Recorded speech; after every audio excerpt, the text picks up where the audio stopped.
DAZA. Today it's Monday, 5th of September 2022. And before I start putting everything on, I said, let's make a video, right? Don't forget about that. Now, the exhaust manifold, the turbocharger, the charge pipe, all the rest actually, all these things what you see here from this side need to come out again. This is a test fit, first. Second, I want to see the clearance for the EGT sensors. I mentioned that on the previous video, I mentioned that again to be on the same page. What I have done up to now, I just put the heat shield here. I didn't bolt down the bolts, it's not the time right now, it's not bothering me as it is. Alright, turbocharger on, it's not been bolted down full the clamp, I can still twist it. Alright, I need to clock it to align the down pipe with the external wastegate. So when you're gonna come here, the external wastegate to align with the down pipe here. Alright, checking all the bolts here because we are humans and you never know. Alright, that's okay, that's torqued down properly. Checking that the oil feed, the coolant feed and the oil return, that it fits properly. Charge pipe, it's a steady point. You need to see that the outlet of the turbocharger is aligned properly and it's no need to be clogged, let us say.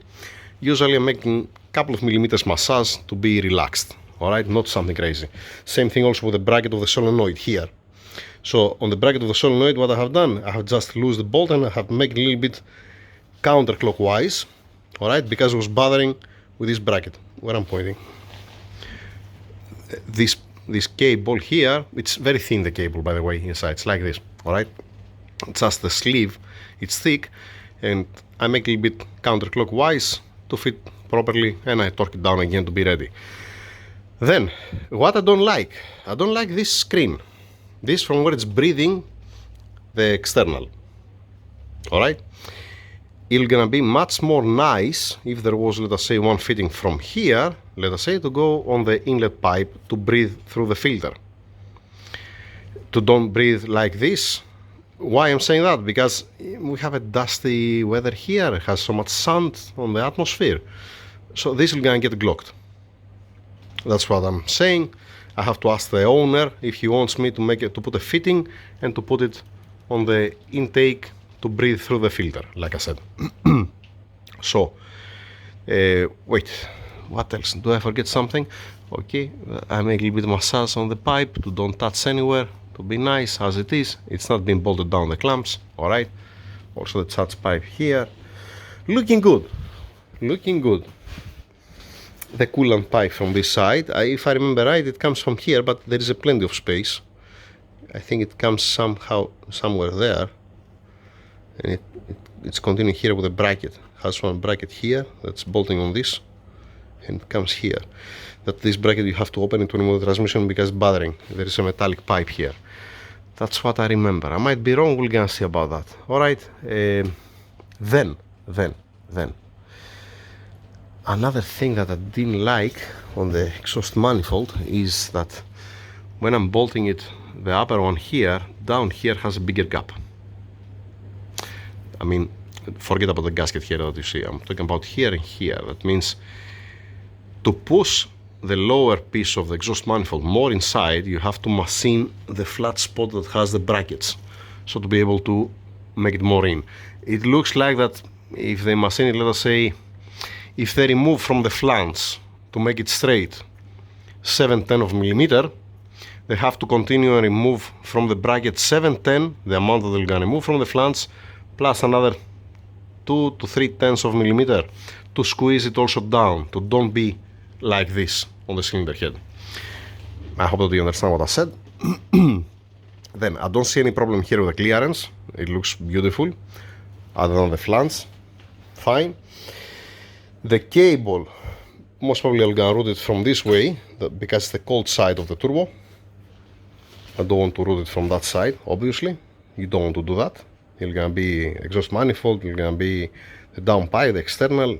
So it makes sense, and most probably that's why they leave so much long cable, alright, to route it around like this. That's what makes sense. And we are coming at this point that right now what I'm doing, I have the external wastegate here. Fine. We have the external wastegate. that the tuner, he wants to be calibrated with a spring of 20 psi. What does mean that one? When you apply boost, the piston has to move, it has to open, let us say, at 20 psi. And that's what I'm gonna do. That's why they're giving to you more springs. So, like I said, it's not my setup. Whatever they're gonna ask me to do, that's what I'm gonna do, and nothing more, nothing less. Now, I'm gonna put also the external and the down pipe. You're gonna tell me why? Because you can clock, like I said, the turbo. It might need to go a little bit counterclockwise or clockwise to align properly with the external wastegate. I don't want to stress this, and I want to be face. I don't want to end up to be like this external. You're not gonna be able to go so far. You're gonna see in a while. First, I'm gonna adjust the spring to finish with the external, so you don't have to touch it again. I want to see also how they manage, let us say, the pipes, because what's happening from here, it comes the boost. All right, so when you put the external like this is how you're gonna end up the external. Fine. From here it comes the boost at this point. The boost, it's this pipe. You see that's been connected on the T here, and obviously the same boost, it's been connected on the solenoid. That the solenoid, this piece, it's connected either here or here up. We're gonna see where it's reaching, where it's much more beautiful, and it does have a stress the pipe, if you like. So classic, like all the externals, that's adjustable, that has a boost solenoid actually. In one case, from here, it's just breathing. That means if I blow air on this pipe, you're gonna hear the air comes from this side, because here it's blocking to don't lose a boost, obviously. Fine. In the other case, it's working on frequency and supplying boost here up. So, what does mean that one? If you have, let us say, 20 psi to open the piston from here, if you apply boost on frequency from up, you're squeezing it and you can raise up the boost. Nothing new here.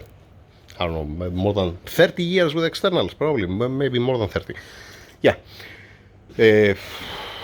That's it. And when I finish with that, when I finish with the external and the down pipe, then I can just start checking the EGT sensors. I want to be all in place. So there are some times, let us say, you have to modify some pipes. Example, 1 in a million, but I'm just saying, because we are humans, right? That's why. By doing this, I'm gonna know for sure that everything is plug and play. I have already put the adapters, by the way, like I said, the pipes are they're not fully torqued down, but the adapters are in place and it's being full torqued down. Yeah. Doing this job so don't have any surprise, to be able to move on. Let's finalize now the external. Enough talking. Okay, now, before I open it, I make a test and I saw that the piston is opening at 15 psi. 1 bar of boost. Okay? Now, I'm gonna make it 20 psi, obviously. The thing is, the spring, that means, let us say, has, at this point, need 15 psi to win the spring and start opening, to dumping the gases out. This will gonna be your minimum boost. Fine? If I put 20 psi is gonna be your minimum boost. That means you're not gonna be able to go at 18 psi if you don't have any leak and everything is working properly. Physically, mechanically, doesn't matter the boost controller. With a boost controller, you can increase the boost. You can not go less than the spring rate. That means 20 psi, the spring rate, let us say, depends the back pressure that has the engine to help to spool up. Alright?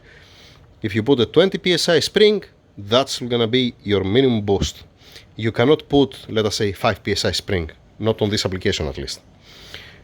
You need to calculate also the back pressure, the surface of the piston that has here to don't win it, otherwise you're gonna push it out and you're never gonna reach at the boost and you're gonna start dumping out gases. That's why you adjust the boost, the spring pressure.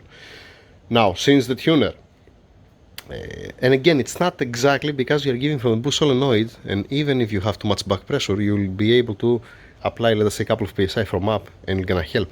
But again, it's okay. It's okay. You're choosing the spring that is gonna be for the specific application, for the back pressure that has, let us say, until it reaches on the boost, and that's gonna be your minimum boost. That's it. finish the story. Then, on the external wastegates that they have H2O, they have this here, H2O from this side, alright, and H2O from that side, that I put the two fittings here. This is, there is a reason why I have this. It's water cooling, and there is a reason. All the wastegates, the external wastegates, they have a rate of leak. They have a rate of leak from here. Alright?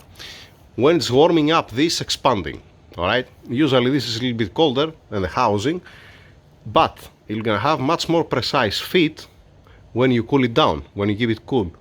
Because the housing is gonna be not cold, you're gonna have the difference of the temperature is being calculated, so to have much tighter fit here the shaft and to don't leak so much from this point. It's helping, definitely. And since it's there, my opinion is to put, since he needs a coolant, why don't put a coolant, right? Now, I'm gonna ask the owner to ask the tuner. If he doesn't want me to connect it, there's no problem at all. I'm gonna leave it open. If he wants me to connect it, I'm gonna connect it with a coolant and everybody happy. You cannot give a coolant from the radiator outlet. What I mean by that, you're not gonna give cold coolant here. It's not the ideal. The ideal is gonna be to give the coolant that comes, let us say, it goes to the turbocharger, or after the turbocharger or before the turbocharger. I'm talking about these pipes. These coolant pipes and this one. If you want to steal it from somewhere, do not get it, let us say, cold coolant. It's not good to have so much different temperatures, if you like. Did I cover everything? I think so, yeah, right? The spring, the water cooling, the leak that has always have a leak, right? And the minimum amount of boost. Yeah, that's it. That's it. Let's make that 20 psi and move on.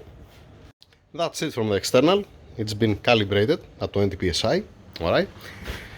Everything is much better and much faster with a valve spring compressor.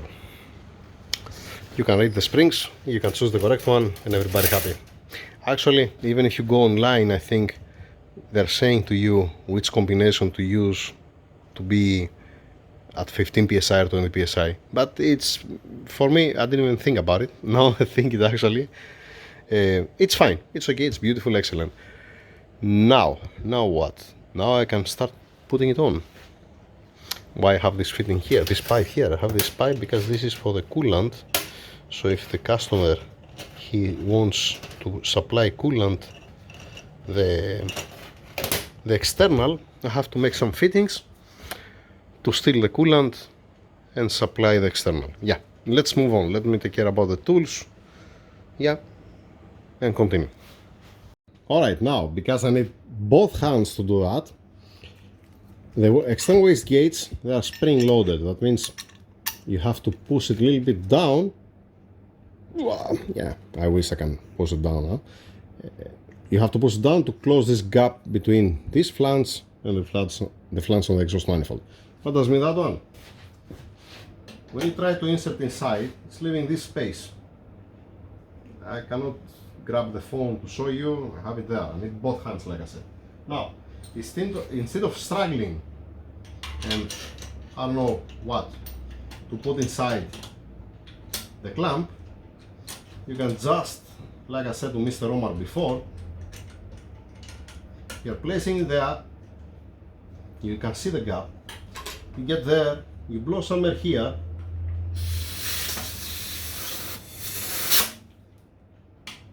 and that's it, and it goes in. This, for me, it's the easiest way instead of struggling. 1 second. You push some air here, it's lifting up the piston, you have a space, you have a good contact there on the surface, and you're in. It's gonna stay there. I'm gonna put the bolt and the nut, obviously, and I'm not gonna torque it down full because, like I said, I need to clock it to be correct according to the exhaust of the turbo, the turbine housing, and the downpipe. Blowing some air here, boom, everybody happy. Yeah, I have to remove also the fitting, no need to be here anymore, because it's gonna come the boost. That's the boost that comes here, alright, and this from the solenoid that comes here. Fine, moving on. At this point now, okay, I connect just the pipes to see where they're coming. Sensor, we're gonna bother there. We can make it like this, or we can make it like that probably. Okay. What I wanna say, watch this. You see this gap here? The external, it's in place. It's full inside, cannot go more in, even if you want. Alright? The turbocharger, if I go, let us say, counterclockwise, alright? This gap is gonna end up to be like this. Because I'm moving with the down pipe, the pipe for the external. If I go, let us say, like I said, if I go counterclockwise, you're gonna close the gap here, you're gonna open a bigger gap from this side. If I go clockwise, you're gonna see other way around. The previous down pipe from the previous DAZA, when I put the down pipe, it was perfect the fit here. It was coming exactly. Now on this one, what I have to do, it has to be pulled to close this gap. If you're asking me, I don't like this. I'm gonna like to be much more precise and to come exactly like the previous one and not like this one. Alright? It's just me, like I said. It will gonna pull it because it's soft. Yeah, now it's not been full torqued down, and I'm turning also the external to put the clamp. Obviously I need to torque down this, don't move, need to torque down full down pipe here, and then we're gonna torque down this, but not now. Now that's not the time to torque it down. Here we're gonna be fine. Here, yeah, it might need to be like this, let us say. Alright. Then for the cooling, yes, it is possible. Why not, right? Yeah. Then where am I now? Yeah, it's the sensors. Yay, how lovely. Let's see how much space we have. That will gonna be the tricky one, I guess. The thing is to be on the same distance. I don't want to be, like I said on the previous DAZA, I don't want to be one sensor EGT here, let us say, and the other one here. I want to be equal the length, if you like, the distance. Alright? This is one thing. Then obviously it matters also the curves, because in each curve it depends how it comes the gases. It's jump, it's like a ramp, let us say, that's hitting to the other side, and you might maybe you're gonna put in a place that you're not gonna have correct readings, let us say, when it's idling the engine or when it has low flow, but under full throttle, you like it or you don't like it, you're gonna have correct readings. Then this pipe, it's okay. Yeah, it's okay. Has a millimeter clearance, probably, yeah. Alright, now let's mark the exhaust manifold, checking with the sensors, like I said, with EGT sensors, and start removing parts, drilling, welding, make a final check that everything is gonna be fine and not gonna bother the cables or the sensors, and move on. That's what I need right now. Okay, so that's it. That's what I'm gonna upload now. I'm gonna upload this video. Next video, you know what are we gonna do? Instead of making 10 million videos and spending time, when the owner, he's gonna bring it back, the exhaust manifold, and I'm gonna start installing for final, then I'm gonna make the other video. Because, except if I found any problem. If I see any other problem, I'm gonna make a video. If I don't find any other problem and everything goes well, and I just have to drill it, to weld it, put the EGT sensors with the reamer, I'm cleaning the housing, and then give it to the customer, to the owner, to fix for me the flange. What you're gonna see before I install it, I'm gonna show you how it's gonna look like after the machining, and I need to lap the ring of the external and the turbocharger housing to the exhaust manifold to see that has correct contact, that has good contact, to don't have any problem, because I spot some imperfections on the flange, in both flanges. That's it for now. Thank you very much. Have a nice day. Let me continue, right? It's nothing to see here. Not a big deal from now on. Wait, don't forget, I said something. I said that instead of breathing through the screen, to put it on the inlet of the turbocharger. What I'm thinking, this pipe is supposed to don't have a restriction, alright? But it's gonna be much better, let us say, if I put a fitting here and I put a pipe near to the air filter. Why I'm saying that? Because if there is any restriction, let us say, well, it's gonna end up to have a vacuum. And this no need to have a vacuum, need to have atmospheric pressure, okay, to make the adjustments. It's not gonna be correct. It can compensate. You're not gonna have any problem, but it might be, I'm gonna feel much more comfortable to put a fitting here and route, let us say, the pipe to breathe through the air filter far away from this curve, far away from the turbo, just in case you don't have a vacuum, or you don't have any Venturi effect and start making vacuum. Yeah, well, actually, this is how you're gonna get it, actually. Move on. Now that's the end. Thank you.